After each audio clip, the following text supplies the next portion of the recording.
Let's get another question. This was sent in to CornyDriveThru@gmail.com from Jason in New York City. I remember one time you mentioned Bruce Pritchard trying to defend the Red Rooster gimmick.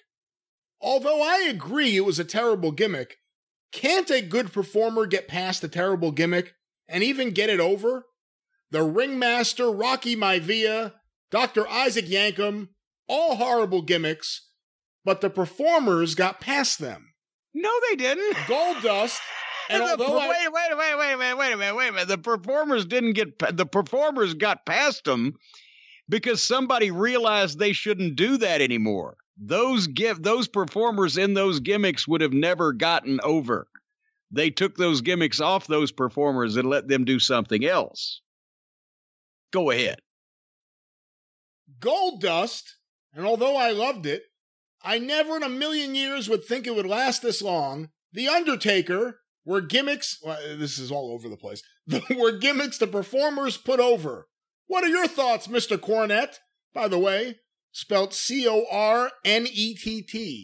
So obviously he is the guy behind those Cryons in Mid-South Wrestling, I assume. Well, actually, the story was my grandfather got mad at one side of the family and added an E on the end of his name many years ago just to piss him off. But is that true? I don't know. That's what the story was, you know. Whose story was it, I guess? Great. Well, it was passed down. I think my grandma said that to somebody at some point. They're all gone now anyway. But nevertheless, no, sometimes a guy gets a gimmick and he gets it over. Even if it would be a questionable gimmick for anyone else, it works for that guy. That's The Undertaker. Nobody else could have done that but Mark Calloway. So, yes, sometimes you can have a guy that can get a questionable gimmick over. Sometimes there are just gimmicks that ain't going to get over. The Ding Dongs, T.L. Hopper, the Goon, all that shit, the Red Rooster. Sometimes you have a guy like Vince is a classic example, and people probably would recognize many of these with him, but you've got a guy that will get an idea that it makes sense to him, and it's a great deal to him, and he tries to explain it to the guy he wants to be that gimmick, and that guy's like, what the fuck? And you just have to do it and, you know, let the guy, whether it be Vince or whoever the promoter or booker is, realize that nobody else sees what the fuck tickles you, then this ain't going to work. It just depends. It depends on what the gimmick is, and it depends on who's in it. All those things can happen. Some gimmicks ain't getting over no matter who's fucking in it. Some gimmicks wouldn't get over unless you find the right person to do it, which is why sometimes they do and sometimes they don't. And, you know, it just depends. There's no rule of thumb. You can't. And I've always said this before also. Great booking cannot overcome rotten talent. Actually, great talent has an easier time overcoming rotten booking, because if the talent is over and they can make people interested in themselves, even if they're doing something that's kind of they're over. When Steve Austin and The Rock were over, they could get away with anything because they were fucking over. But great booking cannot overcome rotten talent, because no matter what kind of story you try to tell or movie you try to write, if the stars can't act, or if you're the greatest football coach in the world, but you fucking football players can't play football, you're fucked. It's best when you have great booking and great talent. That happens every great once in a while. So, no, it's completely not logical nor truthful to say that if a guy takes any gimmick, no matter what it is, and does it really well, it'll get over. Some things the cake does not always fucking rise.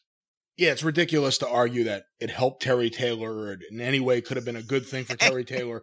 How do you think? You know, and then Bruce was with T.L. Hopper and the Goon and Freddie Joe Floyd and fucking poor Alex Porto was the Pug. And I asked Bruce, I said, what the fuck are we? We were bringing guys in that could work for the specific reason of getting them over on television with a few wins and then putting them in the position of being able to work with our main event guys so we could have fresh matchups. I said, and nobody's going to, Corny, they all need personality. They need a personality, some way we can sell them.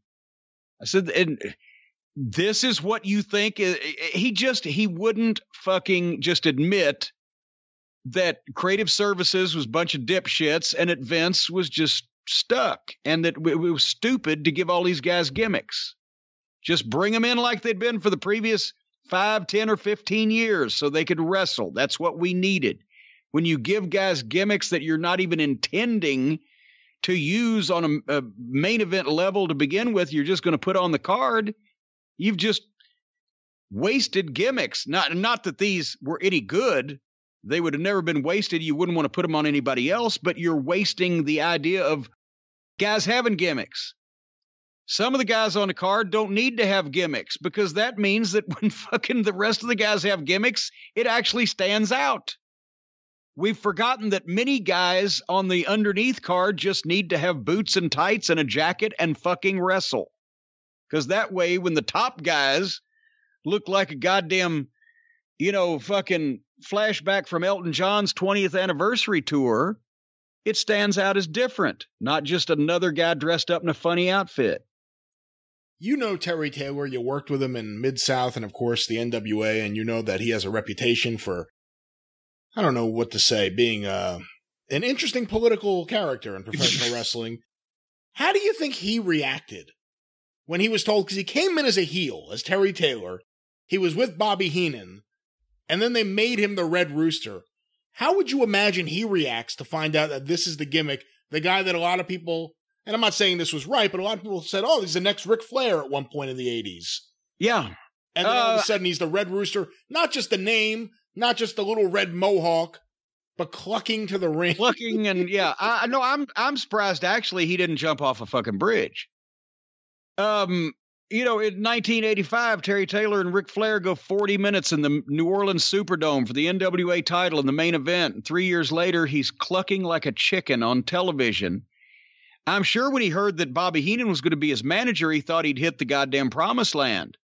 Bobby Heenan managing you in the WWF or anywhere for that matter. But then because Terry, to be such a politician and always wanting to get along with everybody, also, especially in the early days, rubbed a lot of people the wrong way, came off as cocky or whatever the case. And he came off to Vince and whoever, Bruce, Pat, whoever was involved in the meetings, he came off as cocky, like he was walking around the cock of the walk. And he did have an odd neck movement or thing that he would do where when he'd hear something, he'd kind of look. It wasn't a shit sniffing necessarily look, but it was just a little thing. And Vince saw this cocky fucking guy and Little Red Rooster and probably the Rolling Stones song and whatever the fuck Vince got in his mind. And instead of just admitting, no, this is fucking stupidity and silliness, they blamed Terry Taylor for not fully embracing it. That's why it didn't get over. No, because it was fucking stupid. But I'm surprised Terry didn't cut his fucking throat. Yes.